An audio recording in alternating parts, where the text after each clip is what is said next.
Hey Physics family, today we're looking at free-for-all problems with Fab 5 equations.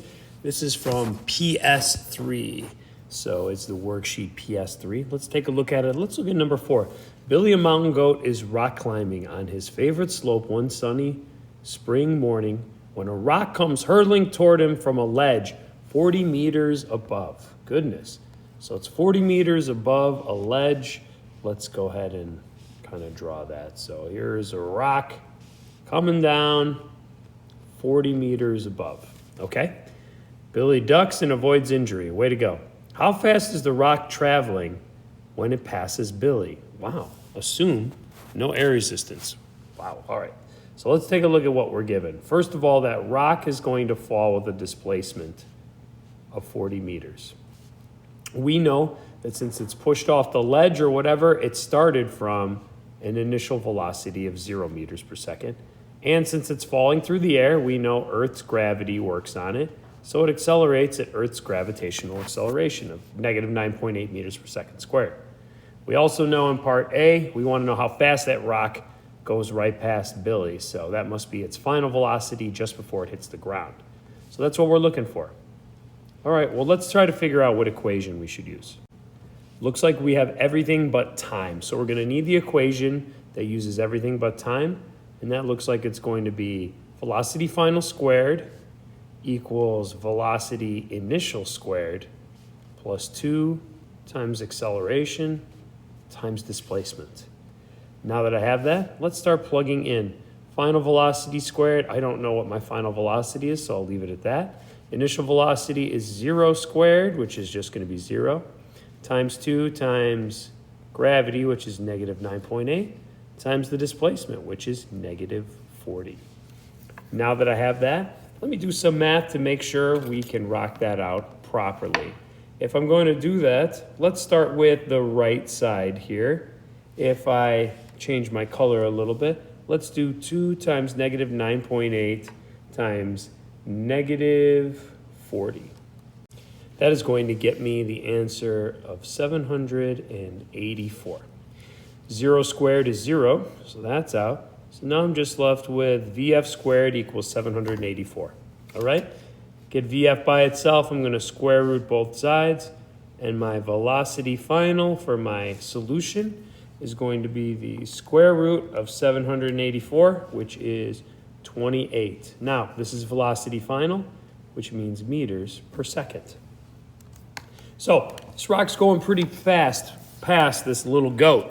Part B says now, how does the speed compare to that of a car traveling down a highway at the speed of 25 meters per second, which is about the same as 55 miles per hour.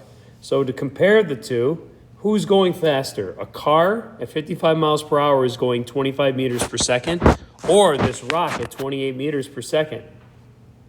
The rock is faster. So if you imagine a car coming at you at 55 miles per hour, this rock would have been coming at you a little bit faster than that. That's crazy. That's a lot of energy coming your way. But that's what the question is trying to ask you, just to get the concept of exactly what does it mean 28 meters per second? Well, 25 meters per second is 55 miles per hour. So this is a little bit more. But all right, that's a good example. Let's do one more. Let's do number 5. Taking a look at number 5, it says, how long is Tina the ballerina in the air? So first of all, how long, going a little bit out of order here, but it looks like my unknown, my U, is time. If she leaps straight up with the speed of 1.8 meters per second. So she's leaping up into the air with 1.8 meters per second. So to me, given-wise, that sounds like the initial starting velocity of this ballerina is 1.8 meters per second. Now, if she jumps up in the air, she's going to go up and come back down. So right before she hits the ground, she'll come back with the same exact velocity of 1.8 meters per second, except it'll be downwards now, so it'll be a negative. And don't forget, if she goes up in the air, acceleration is going to be of gravity, negative 9.8 meters per second squared. Now forgive my sloppy writing a little bit. Here's my given. My unknowns are right here. So it looks like I have everything I want. The only thing that has nothing to do with this problem whatsoever is displacement. So I'm going to look for my equation in my Fab 5s that doesn't have displacement. And it looks like that is the equation velocity final is equal to velocity initial plus acceleration times time. So it's time to substitute and plug in. Final velocity is negative 1.8. Initial velocity is 1.8. Gravity is negative 9.8. And time we don't know. We're solving for it. So let's start doing some math and we will figure this out together. Now taking a look, 1.8 is going to be added to this negative 9.8 times t. So I'm going to subtract 1.8 from both sides. When I do that, 1.8 and 1.8 negative and negative makes it a negative 3.6 is equal to negative 9.8 times t. All right, it was important that you subtracted 1.8, not divided, since this is being added to it. All right, now that we have that, though, let's divide negative 9.8 away from t so that t will be all alone. And notice that the negative and negative dividing will cancel out, which is good because we want time to be a positive value. So 3.6 divided by 9.8 gives me about 0.367, so it can round to about 0.36, 0.37 seconds for my answer. Now, if you look at my answer key that I give, I actually did this problem slightly different way.